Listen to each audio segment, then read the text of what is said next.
What happens when a luxury cruise through the Black Sea becomes your worst nightmare? Welcome to Eerie Hour, where tonight I'm sharing 10 true horror stories from cruise passengers and crew who survived experiences they will never forget.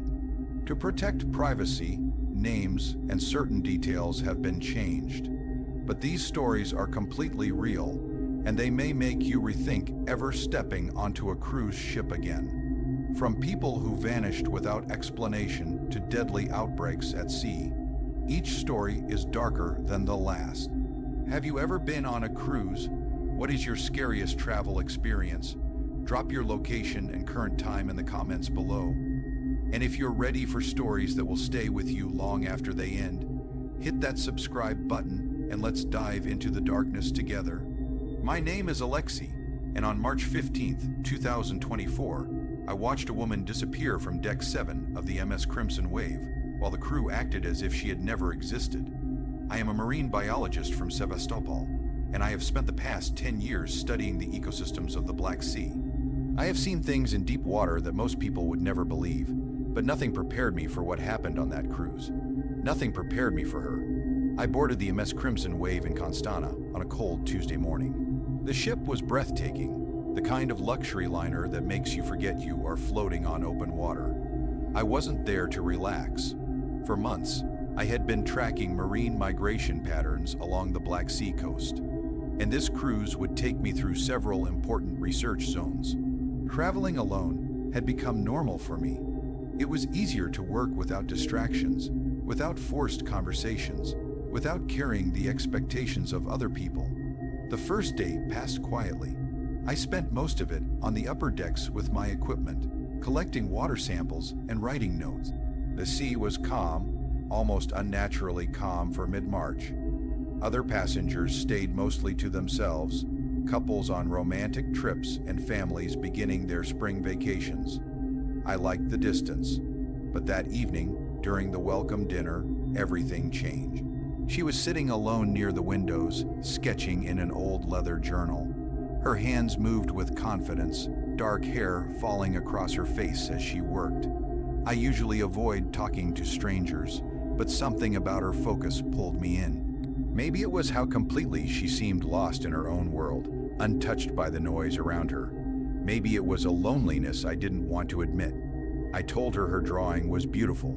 She looked up, and I saw she had been sketching the coastline, capturing the exact angles and shadows of Constana's harbor as we sailed away.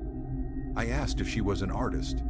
She smiled, warm but sad at the same time. She introduced herself as Elena. She said she was an artist, or at least she used to be, and that she was trying to remember how.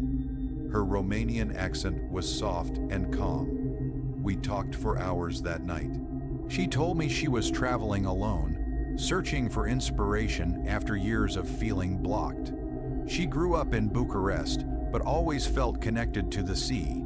She said she was staying in cabin 7042, a mid-level suite on Deck 7. We agreed to meet for breakfast the next morning. On the second day, Elena and I explored the ship together. She sketched while I worked, taking samples and measurements. We discovered we shared the same dark sense of humor and the same love for quiet moments broken by deep conversation. She showed me drawings of strange creatures, things that felt half real and half imagined. Fish with too many eyes, waves shaped like faces, ships that looked alive. She told me the Black Sea felt haunted, like it remembered everything that had ever sunk beneath it. That evening, we had dinner with another couple, the Dimitrovs, a retired pair from Bulgaria. They laughed at Elena's stories about harsh art school critiques. The husband suggested she visit a gallery in Varna when we docked there. His wife admired Elena's silver anchor necklace. It all felt real. Every moment felt real. I still have to remind myself of that. What still makes my hands shake is what came next. The storm began on the third night, and that's when Elena disappeared from my life and from reality itself. The weather turned violent around 11 p.m. Wind screamed across the decks and rain slammed into the windows. Most passengers stayed in their cabins or crowded into interior lounges. I was in my room reviewing underwater footage when I realized I had left an equipment case on deck 5. I rushed out to retrieve it before the storm ruined it. The ship rocked hard as I moved through the corridors. Emergency lights flickered. Crew members rushed past, securing loose objects and guiding passengers inside. I grabbed my case and started back, but something told me to check on Alina. She had talked about wanting to sketch the storm. I took the stairs to deck 7. The wind nearly knocked me down when I opened the door. Rain soaked me instantly, and there she was, standing near the railing about 30 meters away, her hair whipping violently in the wind. She wasn't sketching. She was just staring into the black water. I shouted her name, but the wind tore my voice away. I struggled toward her. She turned, looked straight at me, and smiled. It wasn't her usual smile. It was calm, peaceful, final. She lifted her hand and waved slowly, the kind of wave meant for a final goodbye. Then she walked to the railing. She wasn't rushing or slipping. She moved calmly and with purpose. She placed both hands on the wet metal, and in one smooth motion, she was gone, over the side and into the darkness below. I screamed and ran to the railing, staring into the violent water. There was nothing, just waves and night. I ran inside and found the nearest crew member, a young woman checking cabin doors. I told her someone had gone overboard from deck 7. Her eyes widened as she grabbed her radio and called it in. Within minutes, alarms echoed through the ship. The captain's voice came over the intercom announcing a man overboard. The ship turned, searchlights sweeping the sea. I was taken to the security office, wrapped in a blanket, shaking from cold and shock.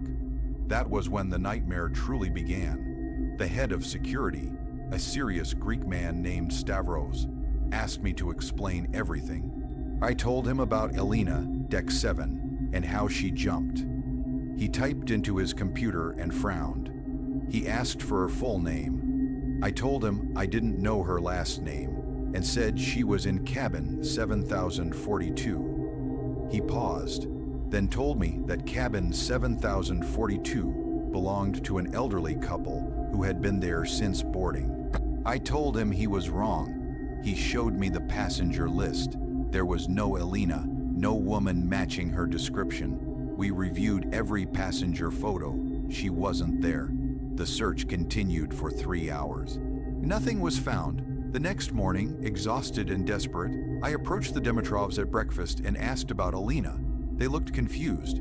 The wife spoke gently, saying I had eaten alone with them. No one remembered her, not the bartenders, not the other passengers. By afternoon, people avoided me. I searched my cabin for proof. That's when I found it, tucked into my research notes. A sketch Alina had given me, signed by her. I showed it to security. Stavros reviewed it, then showed me footage from boarding. No Alina. Then footage from deck 7 during the storm. I watched myself standing alone at the railing, shouting at nothing. I told him I saw her. He leaned back and said the Black Sea is old, very old, and sometimes passengers see people who are not on the manifest, usually during storms, usually alone. He then opened another file marked confidential. 3 years ago in 2021, this ship ran the same route. On March 18th, during a violent storm, a Romanian artist jumped from deck 7. Her name was Elena Vijeva. She was 31 years old. Her body was recovered 2 days later near Varna. Stavros turned the monitor toward me. The photos showed a woman with dark hair and tired, sad eyes wearing a silver anchor pendant. It was her, the woman I had spent 2 days with, the woman who had drawn me a jellyfish. My chest tightened. I couldn't speak. I couldn't breathe. The cabin she jumped from was 7042. Stavros continued in a low, steady voice. Your Alina told you that was her cabin. Yes, I nodded, my thoughts splintering apart. After incidents like this, some crew members report strange sightings. Nothing solid. Just feelings, brief shadows, moments that don't make sense. But you are the first passenger who has described such detailed interaction. The first who brought physical evidence. He motioned toward the sketch. I don't pretend to understand it. I only know the sea keeps what it takes, and sometimes it shows us what it has kept. The cruise continued. I stayed in my cabin most of the time, gripping that sketch like it was the only thing keeping me grounded. When we docked in Varna, I searched on my own. I found Alina Vejuva's obituary. I saw photos of her artwork. The style was the same haunted sea creatures. I read that she had been struggling with depression, that she had been traveling alone, trying to find a reason to keep living. She never found it.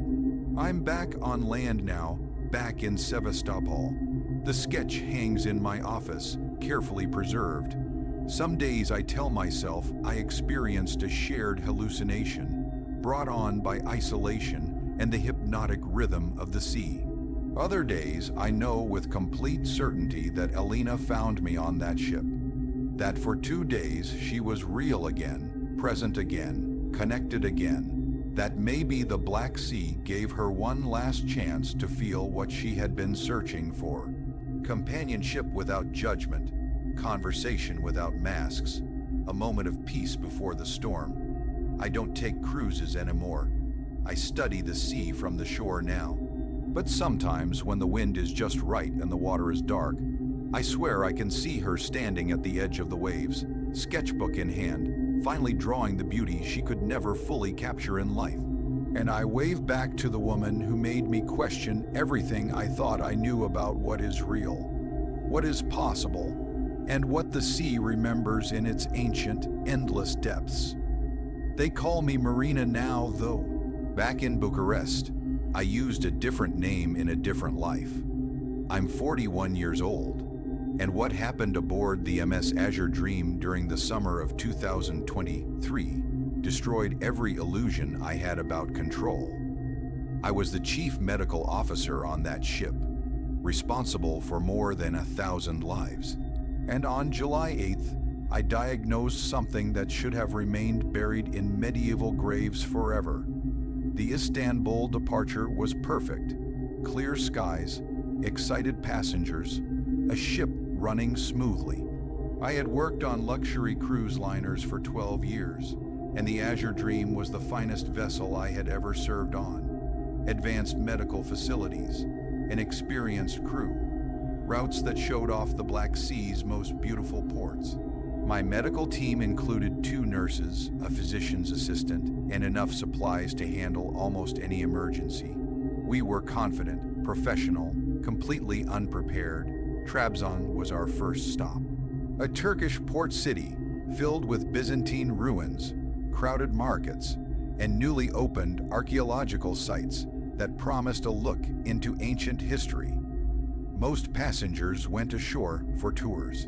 I stayed on board, catching up on paperwork, enjoying the rare silence that comes when hundreds of tourists leave the ship.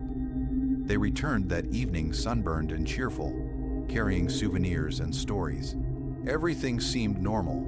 Dmitri changed everything. The next afternoon, he stumbled into my clinic looking like death had already claimed half of him. The Greek passenger who had been laughing at breakfast could barely stand. His wife supported him, her face tight with fear. The moment I began examining him, every warning bell in my training went off. His fever was dangerously high. His pulse raced. His breathing was shallow and strained. Those symptoms alone were serious but manageable. What froze my hands were his lymph nodes. They were horribly swollen, some as large as eggs, bulging beneath the skin of his neck, armpits, and groin. They were hard, hot, and painful. He cried out when I touched them, even gently. I asked where he had gone in Trabzon while drawing blood for tests. The Byzantine site, he whispered, the newly opened ruins. "Doctor, what's happening to me?" I wanted to comfort him. Instead, I placed him in isolation and started broad-spectrum antibiotics while my mind raced through possible diagnoses.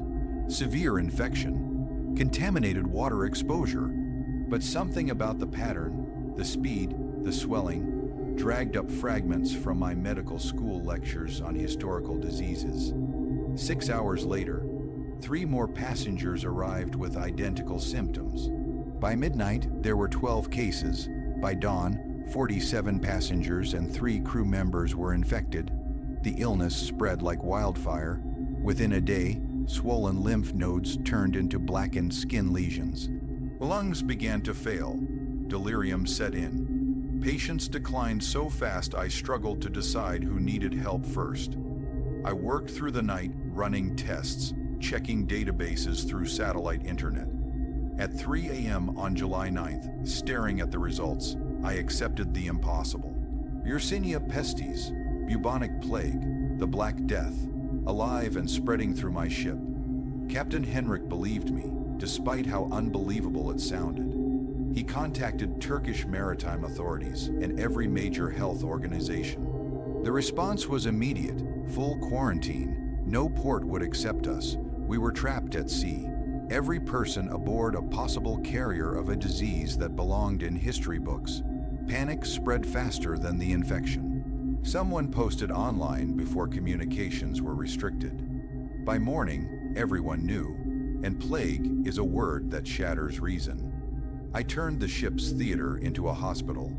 My team worked non-stop until time lost meaning. Helicopters dropped antibiotics, protective gear, and testing supplies. Modern medicine worked, but our supplies were limited and new cases kept appearing. On the third day, something didn't make sense. A young deckhand named Thomas arrived with symptoms. He swore he never went ashore in Trabzon. Under pressure, he confessed. He and 2 others had been paid to smuggle artifacts onto the ship. Ancient fragments taken from the ruins. Hidden in crew storage. Plague bacteria can survive for centuries in buried remains. If those ruins contained plague burial sites, and contaminated artifacts were brought aboard a ship with recycled air and over 1,000 people, the result was inevitable. I had Thomas show me where they were hidden. Wrapped carelessly were stone pieces, pottery, and yellowed human bones. Camel, our head of security, sealed everything in biohazard containers. He understood immediately what this meant. Criminal negligence, international trafficking. But I told him consequences could wait. People were dying. Fear turned into violence. A group of passengers demanded we dock immediately. On July 12th, they tried to take the bridge by force. Knives, tools, anything they could grab. It was nearly a mutiny. Security barely stopped it. That night, exhausted and shaking, I stood before hundreds of terrified people and begged them to hold on. Docking would spread this to cities, millions at risk. The antibiotics worked if given time. A mother shouted back, asking how much time, how many more would die. She wasn't wrong. 59 infected, 12 dead. On July 14th, we finally docked at a remote military facility. Hazmat teams swarmed the ship. Everyone was tested, treated, and documented. The ship was sealed for decontamination. Lives were changed forever. Thomas and the others who smuggled the artifacts were arrested, facing international charges. The passenger who paid them was a British antiquities dealer named Robert. He was charged with trafficking and criminal negligence that resulted in death. The Trabzon archaeological site was permanently shut down after investigators confirmed it was a Byzantine-era plague burial pit, badly excavated by treasure hunters who had no idea what they were uncovering. The final count was 78 infected out of 585 people on board. 18 died, 12 passengers and 6 crew members. Dmitri survived. His wife did not. She caught it from him before we had proper isolation procedures in place. The look in his eyes when I told him still haunts my sleep. I resigned 6 months later. I couldn't step onto another ship without seeing swollen lymph nodes in my mind, without hearing patients gasping for air, without feeling the crushing weight of choosing who lived and who died while trapped at sea with nowhere to send the dying.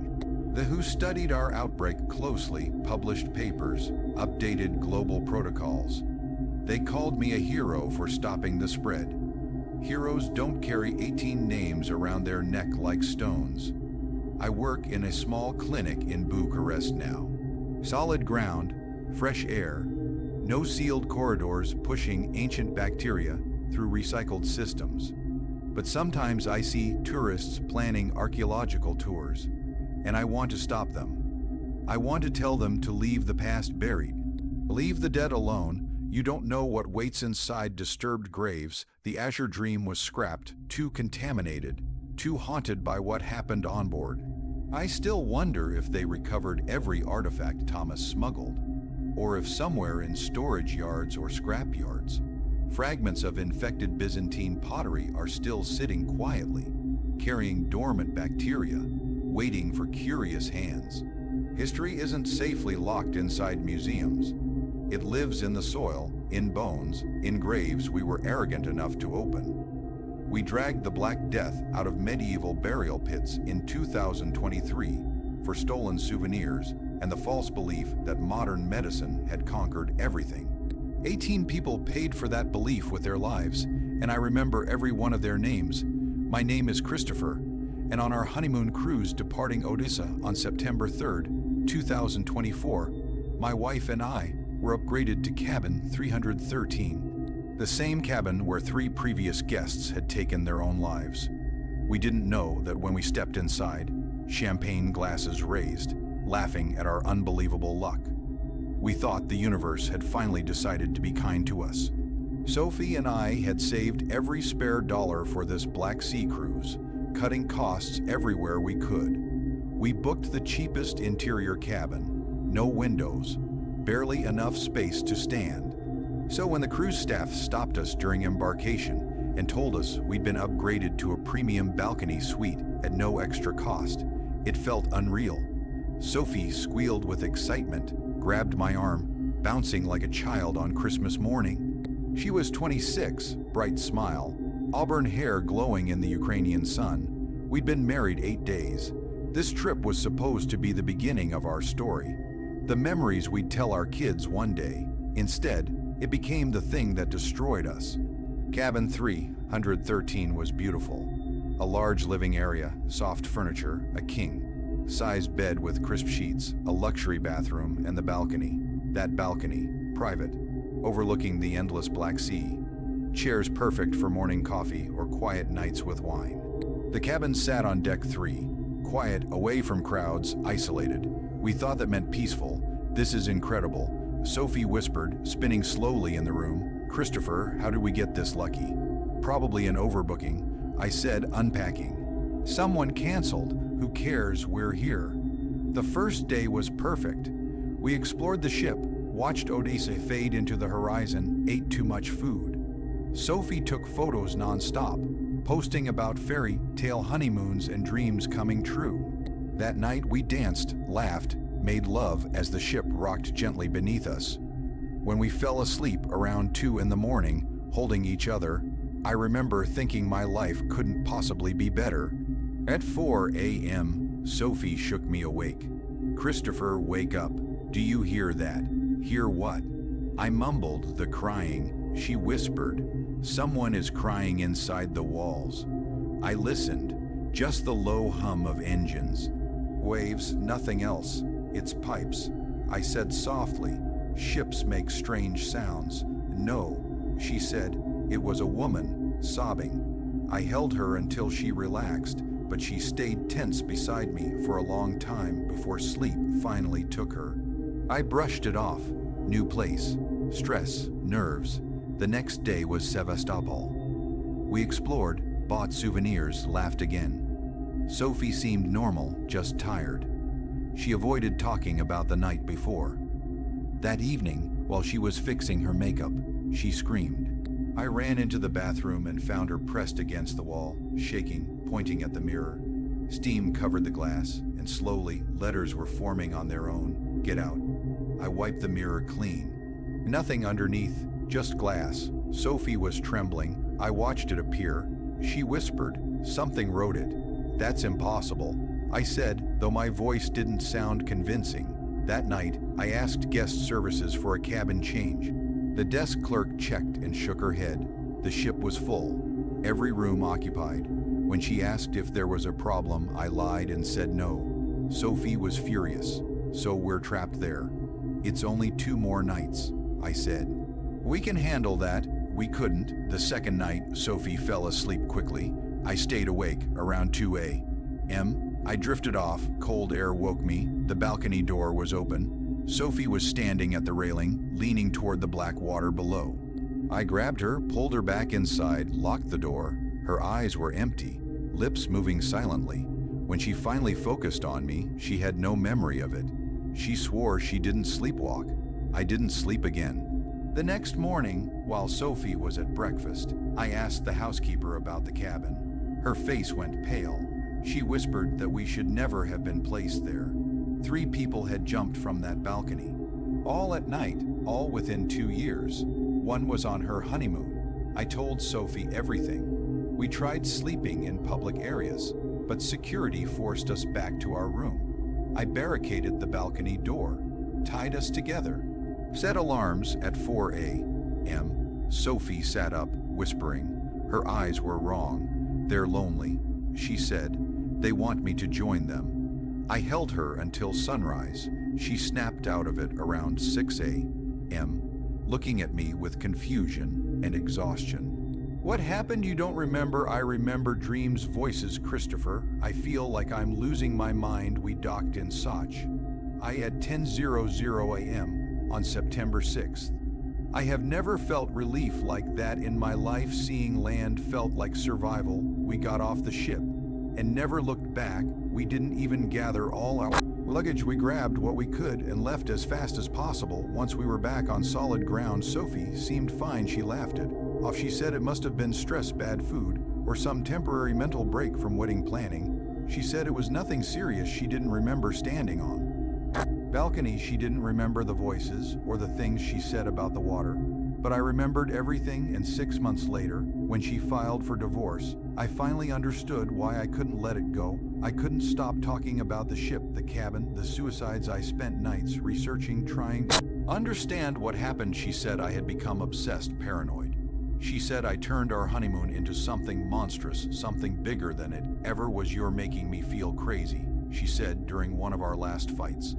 Nothing happened except bad dreams, and you panicking. You've convinced yourself we survived something supernatural. I can't live with someone this unstable. Maybe she was right. Maybe I imagined the worst. Maybe fear twisted everything out of proportion. But I know what I saw. I know what she said. And I know 3 people before her walked onto that balcony and stepped into the Black Sea, and my wife almost became the 4th. The MS Azure Dream still sails. I've checked. They still assign cabin 313.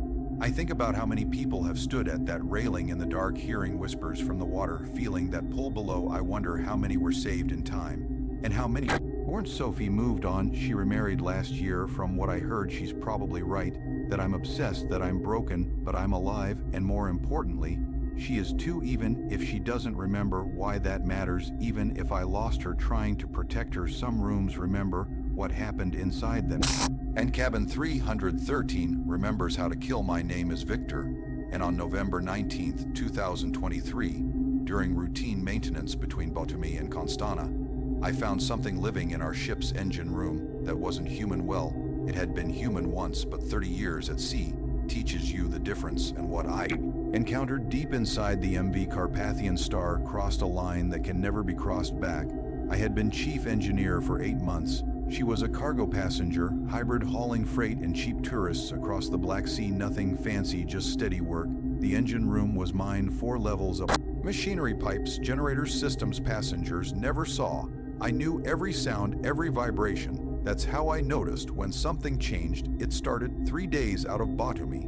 Not loud, just wrong scratching that didn't match any machine, tapping from deep restricted sections, always during shift changes. I checked everything twice: pumps, cooling systems, ventilation, electrical lines, perfect by day 3. It was driving me mad. 30 years of experience, and I couldn't explain the noise. And in engine rooms, unexplained sounds get ships killed. November 19th was calm, passengers asleep, crew finishing evening checks. Perfect timing. I took a flashlight, tools and radio and went down to level 4, the deepest section. Hot, cramped, dangerous. The scratching came from behind the main intake manifold in a crawlway I hadn't opened in months, barely tall enough to move through. Inside, I found the nest. Someone had been living there for weeks, maybe months. Bedding made from stolen linens, food containers, water bottles, human waste. But worse were the wall markings, scratches carved into metal, tally marks, crude maps of the ship. This wasn't someone lost, this was someone hiding, learning, surviving. I backed out and reached for my radio, then I heard breathing behind me, slow, wet, controlled. I turned my flashlight, nothing at first, then movement, a shape retreating deeper into shadow. I called out, told them they didn't belong there, silence. But I felt watched. 30 years at sea gives you instincts. I knew I wasn't alone, but this was my engine room, my responsibility. I followed, moving deeper through maintenance gaps toward emergency tunnels. My light swept metal shadows, then something dropped from above, human weight. But wrong, too light, too sharp. Nails tore at my face, a voice growling, sobbing. I threw him off and finally saw him. He had been a man once, skeletal, filthy eyes, empty clothes, rotted to rags, no recognition left, just fear and hunger. Months alone in darkness had turned him into something else. I tried to calm him, begged to help. He lunged with a shard of metal, slashed my arm, blood hit the floor. He smashed my flashlight. Darkness, complete darkness. And in that darkness, something that knew every pipe, every crawlway was hunting me. I ran blind, terrified. He followed, not running, but moving with confidence, scraping, climbing, guiding me deeper toward the water intake, where steel thinned and death waited. I realized with horror he knew exactly where he was taking me. I reached the intake, manifold chamber, felt familiar pipes, and tried to orient myself toward an exit route. That's when I heard him speak real words for the first time since the attack. Found you, he whispered from very close, just like the other one. Had to stop him too, had to keep the secret safe. The other one. My blood turned cold as I understood what he meant. 3 months earlier, we had lost an engineer named Dmitri during a normal maintenance shift. They found him drowned in the bilge pumps. Everyone assumed he slipped. Accident report was written, insurance paid, a replacement was hired, and life moved on. But now I knew the truth. Dmitri must have found the nest too. He must have discovered the thing living in the walls, and he paid for it. I felt along the pipes, searching desperately for a way out of the intake chamber. My fingers brushed against fabric that should not have been there. Clothing caught on a valve handle. I pulled it loose and knew it instantly by touch. Dimitri's work shirt, torn stiff, stained with something I didn't want to think about. He tried to turn me, and the voice whispered, now closer than before. Try to call security, but I know all the ways, all the hidden paths. I've been watching, learning this ship is my home now, my territory. Then the water intake system activated with a deep mechanical roar. Pumps came alive, valves opened, thousands of gallons of Black Sea water rushed into the chamber. Emergency protocol in rough weather. The system ran for 20 minutes before cycling off. That meant I had 20 minutes before the chamber flooded completely. I heard him moving through the rising water without fear. I knew what he planned. He would hold me down when the pressure peaked. He had done this before. He knew exactly how long it took for this place to become a death trap. But I had one advantage. I knew how to shut it down. The emergency cutoff was manual near the chamber entrance, which meant reaching him, moving toward where he was likely waiting. The water was already at my knees. Climbing fast, the roar of rushing water erased all other sound. I could no longer track him. By hearing, I moved along the wall. By memory, reaching for where the cutoff valve should be. Something grabbed my ankle under the water, pulled me down into freezing darkness. Hands, human hands with nails grown long and sharp, they clawed at my face and throat, trying to keep me under. We fought in rising water, 2 men struggling blind while machines screamed around us. He was weaker, but madness made him vicious. He fought like an animal, trapped and desperate. I broke free, gasping for air, found the wall again. The water was chest deep now, pressure increasing. Maybe 10 minutes before everything was lost. My hands found the cutoff valve, but it required a special tool, a tool I didn't have. The tool was stored near the chamber entrance, near him. When the water reached my neck, I made a choice. I couldn't outlast the flood. I couldn't fight him forever, but I could turn the system against him. I sank under the water, felt along the floor, found what I was looking for, the manual drain valve. It wasn't meant for emergencies, just maintenance, slow. But if I could partially close the intake valves, it might drain faster. Then it filled, holding my breath. I fought rusted wheels and seized metal above me. I could hear him moving, searching, waiting for me to drown. The drain finally opened. Water rushed out through floor outlets. I managed to partially close 2 intake valves. The chamber still flooded, but slower. I surfaced, quietly forced myself to breathe slowly. The water stopped rising, then began to fall. He heard it. He knew clever engineer, his voice echoed, but I know more tricks. I've lived in these machines. They talk to me now, tell me their secrets. That's when the truth hit me. He wasn't just surviving down here. He was learning, understanding systems without training. Isolation had changed him. Madness had sharpened him. The water dropped to my waist when he attacked again. But this time I was ready. 30 years of fighting stubborn machinery gave me strength. He didn't have. I pinned him against the wall, held it there as the water drained. I tried one last time. Listen to me. This has to stop. People have died. You killed Dmitri. This isn't survival. This is murder. He looked at me with empty eyes. The ship is home. The ship is safe. People want to take me away, take me back to the world that broke me.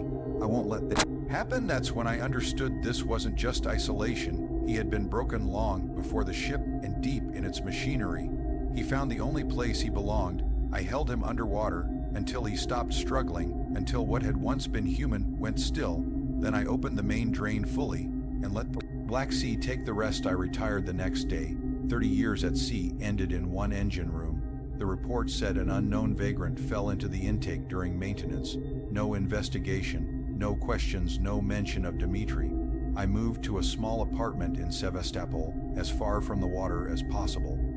Some nights I still hear it scratching in the walls, mechanical sounds that don't belong, and I wonder if every ship carries something hidden in its depths, something that makes the machinery its home, something that will kill to protect it. The Carpathian Star still sails, new engineer, new crew, same engine room. I wonder if they've heard the scratching yet, if they've found signs of something living where nothing should survive, and if they're smart enough to leave it alone. Because now I know some discoveries aren't worth making, some mysteries should stay buried, and some places are better left unexplored even when they belong to you. My name is Svetlana, and in June 2024, I was on a cruise from Sochi to Varna when I got an invitation to a midnight auction that promised far more than art.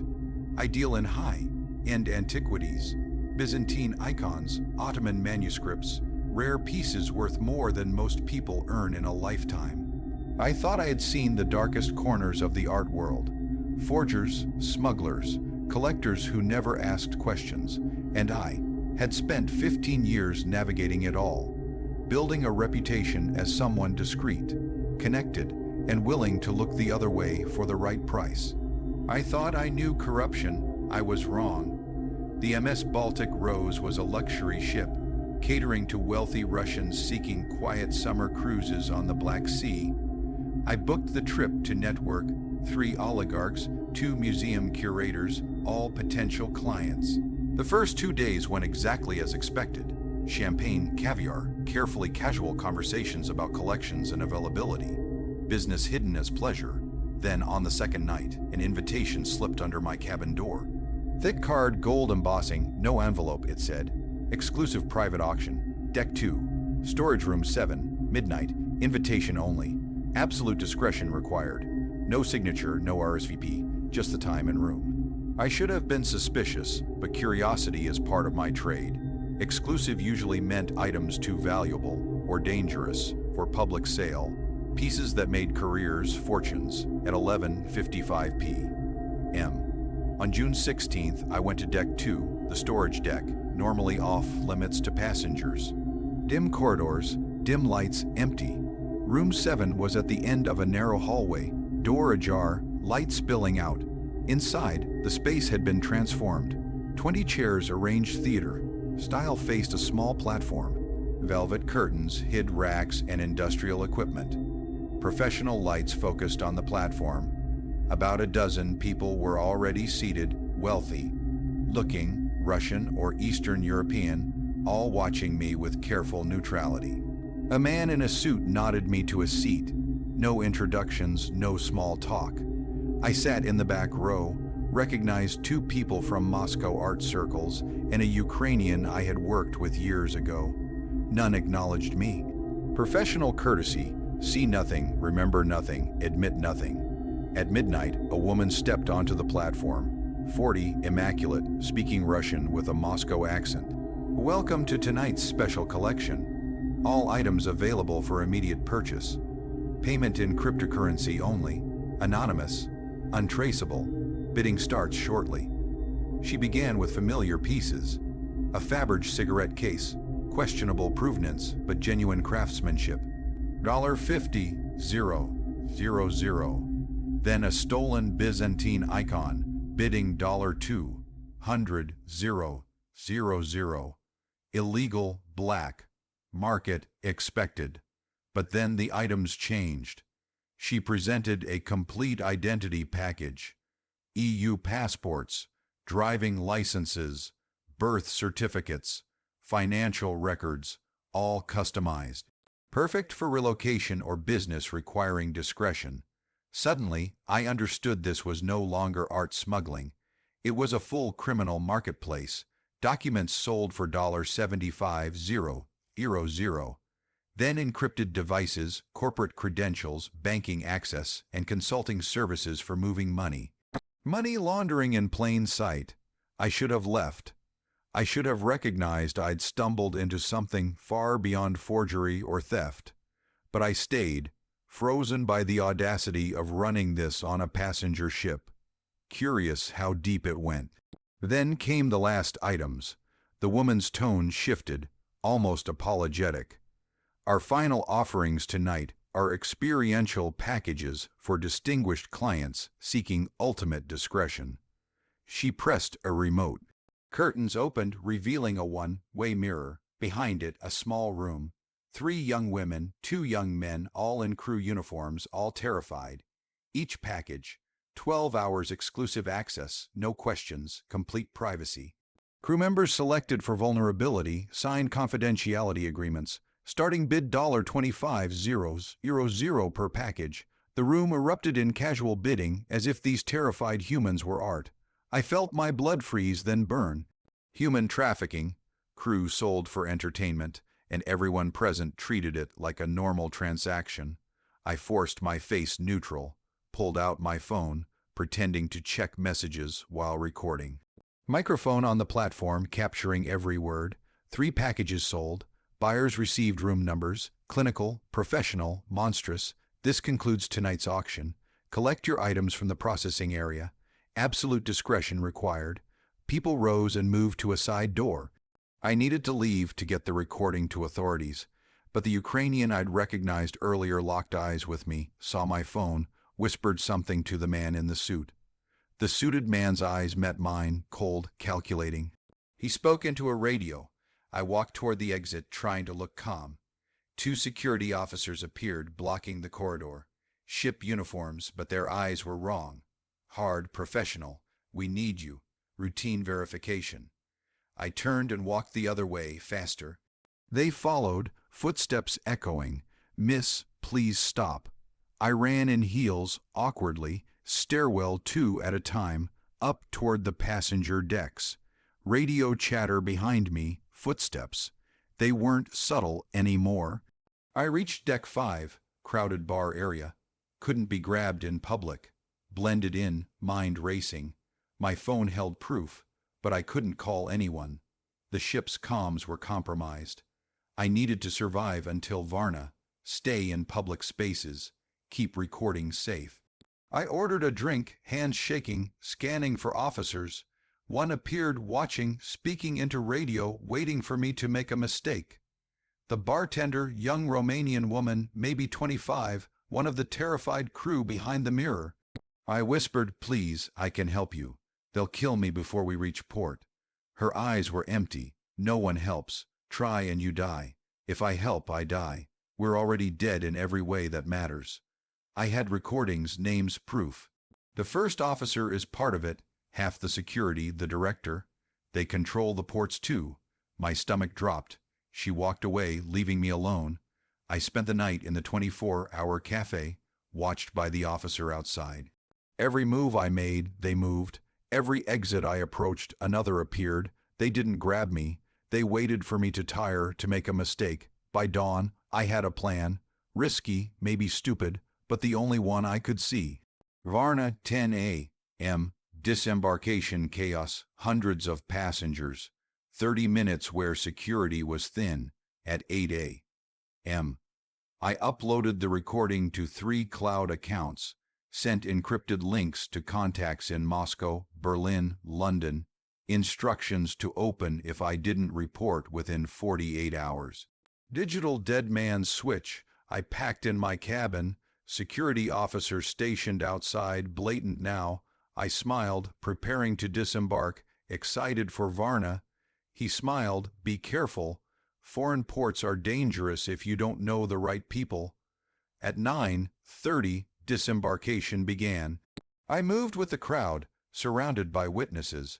Port authorities checking passports. Real authorities. I loudly said in English, I need to report a crime. Human trafficking aboard this vessel. I have proof. I'm in immediate danger from ship security. Silence fell. The senior officer, a woman, said calmly, come with me. We'll take your statement privately. Ship security tried to follow. She held up a hand.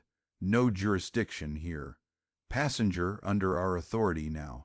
6 hours of statements to Bulgarian police and Interpol, recordings, names, descriptions, auction participants.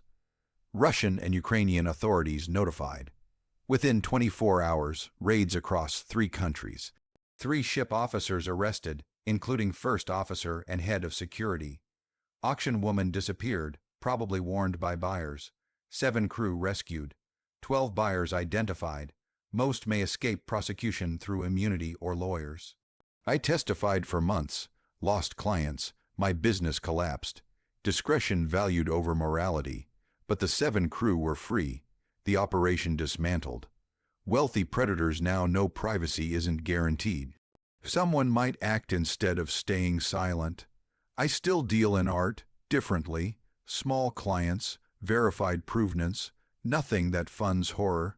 Never another cruise. I know what luxury can hide in ships at sea, where laws blur, money buys anything, even people. The Baltic Rose sails under a new name, registry. I watch, wondering if the network rebuilt or the freed crew are safe, if my exposure made a difference. I have the recordings. I'll always have them. Proof I saw and didn't look away. Sometimes, the bravest thing is destroying your comfort to save strangers you'll never meet.